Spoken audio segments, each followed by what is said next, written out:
යාළුවනේ මේ ඉන්නේ මගේ යාළුවා. ඉතින් මේගොල්ලෝ තමයි මං චූටි කාලෙම ළඟ තියාගෙන හිටපු චූටි යාළුවා. ඉතින් මේවා දුන්නේ මගේ බර්ත්ඩේ වලට මාමලා නන්දලා පුංචිලා තාත්තිලා අම්මිලා තමයි මේවා දුන්නේ. ඉතින් මං ඒවා තාමත් අදට තියාගන්නවා.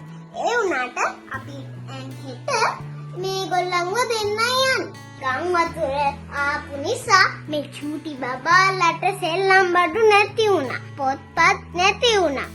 පෙන්සල් නැති වුණා. ඉතින් දැන් ළමයින්ට නැතුව අඬනවා. ඉතින් මේ ඔක්කොම ටෙඩි බෑස්ලා දෙන්නයි යන්නේ. කොහෙටද අපි යන්නේ? ජාතික ළමා ආරක්ෂක අධිකාරියට. අන්න හරි. ඔයගොල්ලෝ ගාවත් ටෙඩි බෑස්ලා තියෙනවා නම් ඔයාලා ගෙනත් දෙන්න මාදිවැල ජාතික ළමා ආරක්ෂක අධිකාරිය. ඉතින් මං හරි ආසාවෙන් ඉන්නේ මේ ටික දෙන්න. දැන් ඒගොල්ලෝ මේ මගේ ගෙදර යනවා.